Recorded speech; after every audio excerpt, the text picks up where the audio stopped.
나는 밀리터리 덕후다. 본격 밀리터리 팟캐스트 밀떡을 시작합니다. 정치와 함께 경례 밀떡. 바로 안녕하세요, 박찬준입니다. 안녕하세요, 놀러온 남자 정명섭 정작입니다. 예, 월간 플래툰 홍희범입니다. 네, 이렇게 밀떡이 시작됐습니다. 이번 시간은 정 작가님이 여러 이야기들, 다양한 이야기들, 전사 이야기도 소개시켜 주시고 어떤 인물에 대해서도 소개시켜 주시고 에피소드도 소개시켜 주시는 그런 시간인데, 이번 시간은 어떤 부분을 소개해 주실 건가요? 그 제2차 세계대전 기간 중에 독소전이 정말 많은 드라마가 있었잖아요. 그 드라마 그 수많은 인물들 명멸했는데 그 중에 이제 가장 관심 있는 인물이 저는 저격수고요. 예, 그 중에 이제 그 공식 기록으로는 가장 많은 이제 적군을 사살한 이제 여성 저격수 루드밀라 파블리첸코에 대해서 좀 얘기를 나눠보도록 하겠습니다. 별명이 죽음의 숙녀, 그리고 세바스토폴의 악마라고 불렸었죠. 그 실제로 활동했던 기간은 굉장히 짧았어요. 1년도 안 된 기간이었었는데 그 기간 동안 그 저격수 36명을 포함해서 309명을 공식적으로 사살했다고 나와 있습니다. 예, 그러니까 10개월 정도, 1년이 안 되는 기간이니까 하루에 한 명씩 꼬박꼬박 죽인 셈인데, 이게 우리는 그냥 숫자로 봐서 그렇지 이게 어마어마한 전과이기도 하거든요. 왜냐하면 우리가 에너미 앳 더 게이트로 유명했던 그 바실리 자이체프, 토끼라는 별명을 불렸죠. 이 사람조차 사실은 225명 정도 사살이었어요. 그것도 대단한 거잖아요. 그것도 대단한데 그렇죠. 훨씬 더 대단한 숫자. 그리고 좀 특이한 게 소련이란 국가 그 당시에는 아무리 이제 급박한 상황이더라도 남성을 주로 이제 그 저격수 스나이퍼로 다른 국가들은 양성을 하는데 반해서 이렇게 여성을 그 양성을 했다는 것이 좀 특이한데, 그러니까 약간 동유럽 국가 특인 것 같아요. 그 소련이란 공산주의 체제의 특징이 이제 남녀 평등을 내세우기 때문에 이런 그런 것도 있고, 말씀하신 대로 전쟁이 워낙 급하게 했기 때문에 사실은 남녀 구분할 수 없이 동원했고, 그다음에 요즘에 파블리첸코를 주인공을 했던 영화에서는 약간 반강제로 차출된 걸로 나오지만 실제로 보면은 본인이 이제 그 군에서는 간호병으로 가라라고 했는데 싫습니다. 나는 이제 사격 훈련을 한 적이 있으니까 저격수로 갈게요. 라고 얘기할 정도로 전투병과를 지원할 정도로 실제로 그런 사람 되게 많았거든요. 그런 거 보면 국가라는 거에 대한 위기감을 느꼈을 때, 그리고 이제 그 소련이란 나라가 그러니까 결국 여성 인력을 적극적으로 활용을 해서, 오늘 얘기는 저격이지만 공군 조종사도 굉장히 많이 이제 양성을 해서 588 비행연대 같은 경우는 독일군한테 밤의 마녀들이란 별명을 얻을 정도로 엄청난 전과를 거뒀죠. 그리고 이제 유드밀라 파블리첸코 같은 경우도 1916년 이제 우크라이나에서 태어나서 14살 때 이제 아마 결정적인 것 같아요. 아버지가 이제 조병창에서 일하면서 이사를 갔고 키예프로, 거기서 이제 그 아마추어 사격 클럽에서 이제 했다고. 그러니까 그 바실리 자이체프 같은 경우도 이제 어릴 때 사냥을 이제 했어서 총을 다뤘고요. 그다음에 이제 미국이나 다른 나라의 유명한 저격수들도 사실은 훈련을 받긴 했지만 어린 시절부터 총을 다뤘던 경험들이 있어요. 그러니까 그만큼 총이 좀 익숙해졌던 거죠. 조기 교육이 됐다. 왜냐하면 사격을 군에서 해보신 분 알겠지만, 아무리 내가 영화를 많이 보고 유튜브를 보고 이래도 실제로 내가 당하세 이 총소리랑 이 화약 냄새는 사실 매캐하다는 표현을 쓰긴 하지만 사실 매캐하다는 표현만으로도 부족하잖아요. 이게 복합적이죠. 카운터 스트라이커에서 내가 준장 달았어도 총 쏘는 건 다르거든요. 그렇죠. 제가 이 기억이 맞는지 모르겠습니다만은 조선 시대도 그 효종 때 그 나선 정벌 나갈 때 그 조총, 조선의 조총 부대의 주력을 그 사냥하셨던 포수들. 맞아요. 총포 포수. 그렇죠. 추노에서도 나오잖아요. 그 주력으로 갔던 때도 프랑스군을 격투하는데 중요한 역할을 했던 게 포수들이었죠. 그 호랑이 잡았던. 참고로 나선 정벌 때 생존한 러시아 쪽 기록은 우리 청나라 애들은 잘 몰아붙였는데 갑자기 머리 큰 애들이 나타나서 총을 쏘는 바람에 밀렸다. 머리 큰 걸 강조하고 그래. 그러니까 그게 머리 컸다기보다는 뭐냐면 이게 그 전립이라고 부르는 모자 있잖아요. 그것 때문에 그러지 않을까. 그러니까 머리 큰 사람 때문에 밀렸다. 그 DNA 때문에 올림픽 얘기를 합니다만은 올림픽의 사격과 양궁에서 우리가 펜싱 놓고 누가 우리를 평화의 민족이라고 그런 거야 대체?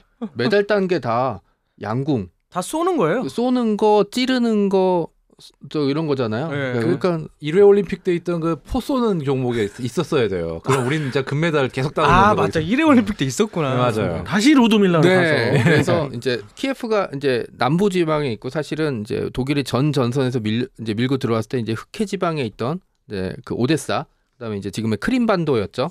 이 지역도 이제 사실 독일군의 초기 작전 목표 중에 하나. 전역이어서 사실 오데사 전역에서 먼저 이제 전투에 투입이 됐고요. 물론 훈련을 다 받았는데 굉장히 우수한 성적으로 이제 훈련을 끝내서 긴가민가 했었대요. 그냥 여성 저격수들 양성할 계획이 있어서 이제 뭐 수천 명을 훈련시켰지만 뭐 소련도 남자들 생각에는 여자들이 잘 하겠어?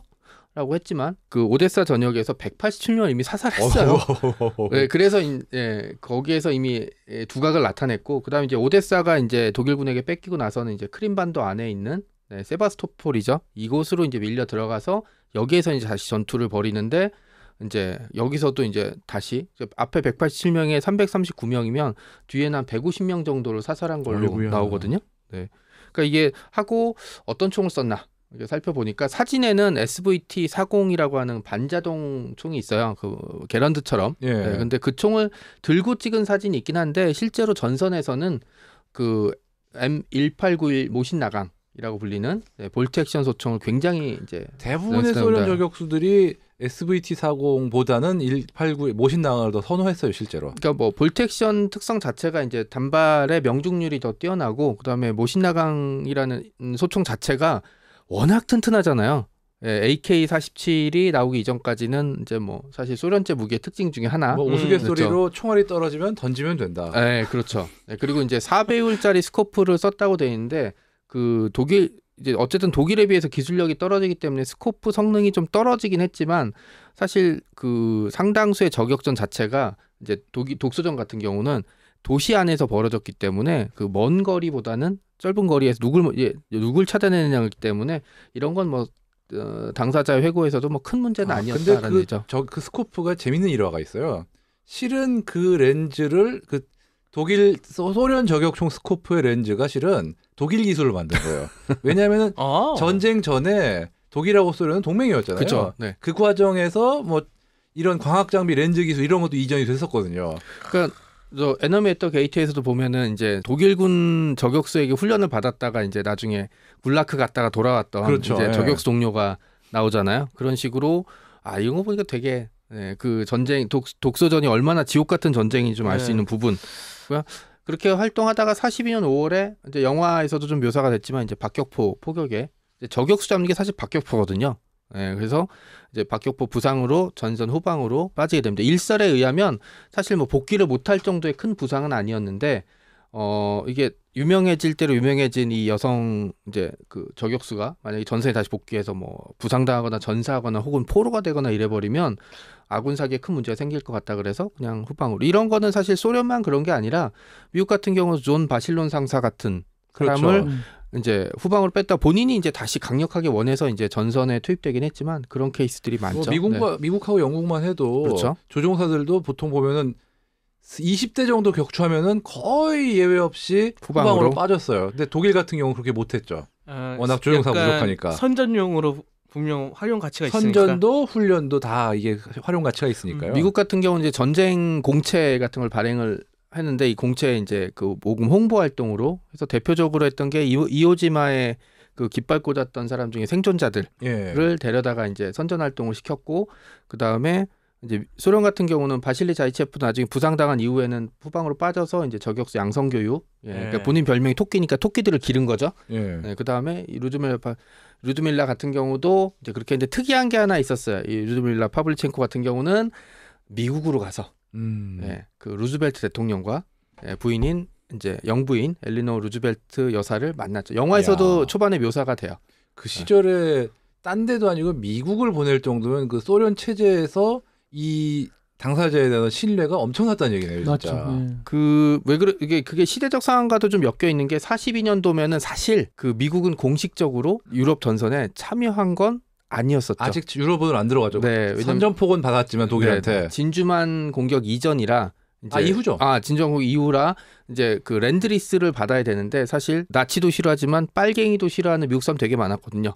그러니까 여기를 받기 위해서 이제 선전 활동을 보내고 영화를 보면은 이제 엘레노 루즈벨트가 이제 지나가서 몇 명을 사살했습니다 막 이랬는데 그 순진하게 생긴 러시아 이제 그 여성이 몇 명 죽였나요? 그때 300명이요 막 이래갖고 사람들이 뭐 이렇게 벙찌는 장면이 이렇게 조금 나오긴 하거든요. 그리고 이제 그 미국에 갔다가 이제 돌아와서는 이제 계속 이제 그 저격수 양성 교육을 시키면서 이제 종전을 맞이하게 됐죠. 이게 좀 포스터가 굉장히 괴상한데 진짜 괴상하네요. 네. 이거 1941 세바스톨폴 상륙작전 이거는 독일군 이제 관점에서 본 거고 이제 영화인데 아니 무슨 포스터가 무슨 헐리우드 액션 거대작 뭐 장편 뭐 이런 느낌 있잖아요. 막 진짜 막 그리고 배도 사실 소련 배가 아니라 그냥 미군 전함 갖다 놓은 것 같아요. 진주만 포스터. 네. 저도 같은 생각이에요. 거기다 진주만 쏘놓으면 진주만이에요. 그렇죠. 네.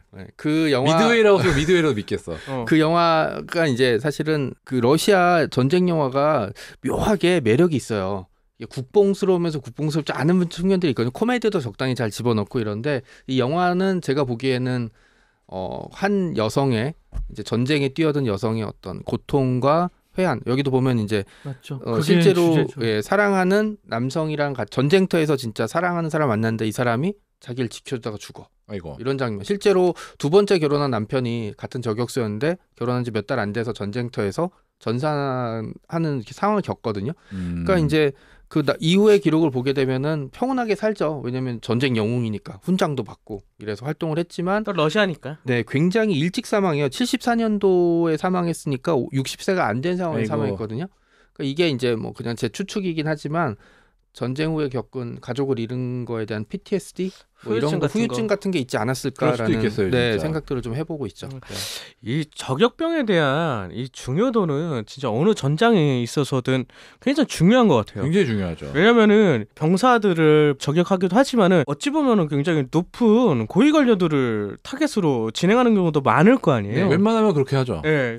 그러니까는 아무래도 군사적인 그 지휘 체계가 높은 사람들을 타격하기 때문에 아무래도 충격이 상대방으로 하여금 더하지 않을까. 그 샤프라는 쇼빈이 주연을 하는데 안 죽은 맞다. 그 영국 드라마가 유일하게. 있거든요. 네.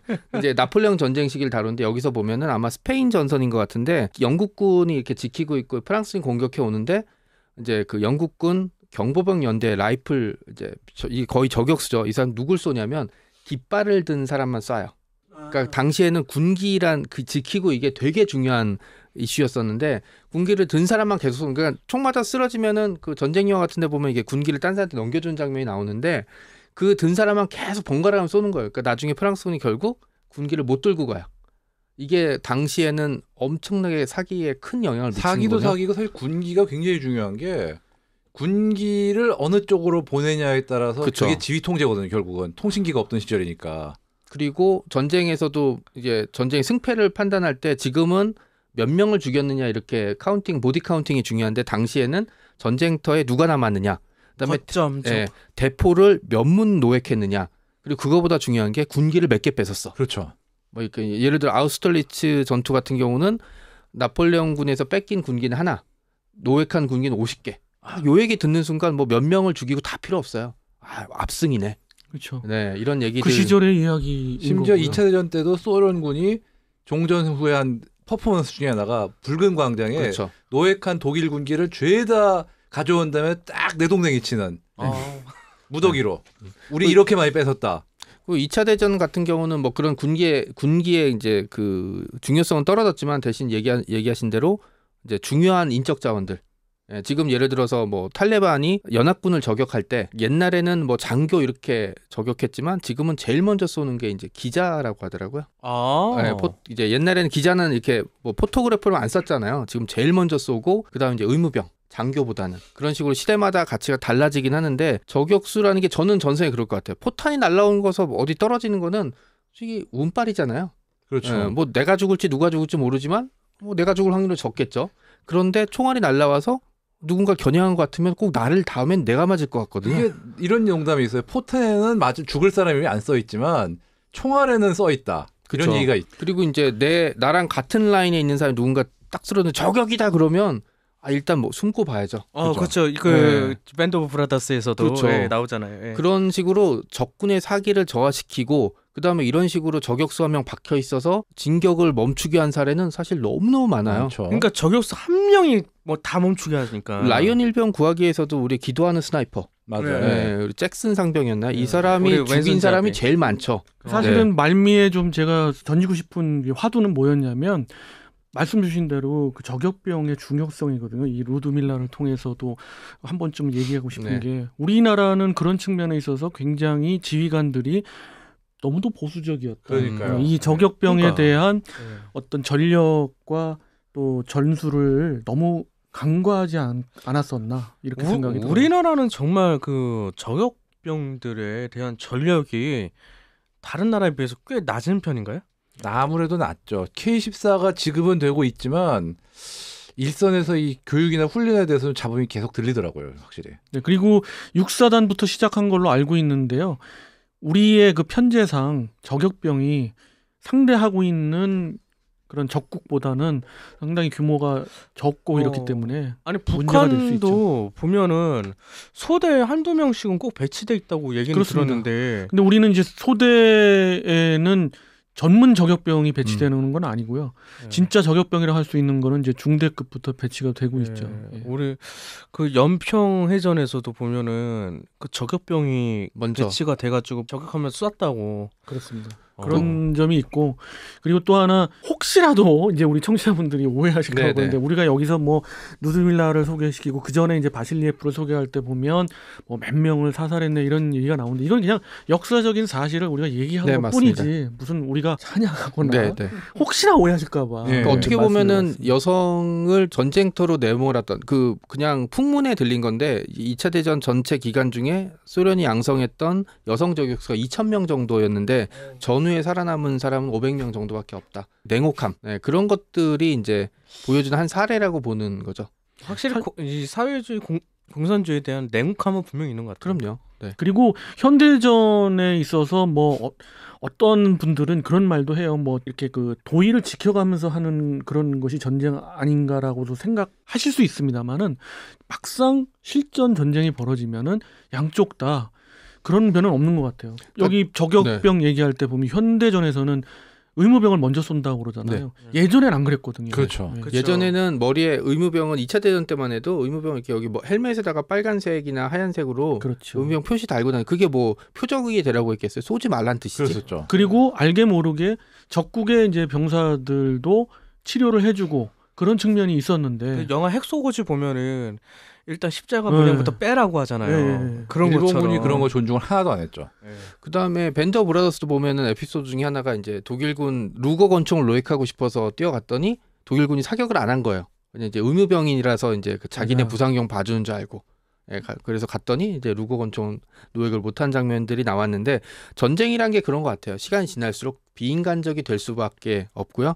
예, 그렇게 전쟁터에선 사실 착한 사람을 찾기가 좀 어렵죠. 그게 전쟁이 가지고 있는 가장 큰 문제점인 것 같아요. 거의 그런 거죠.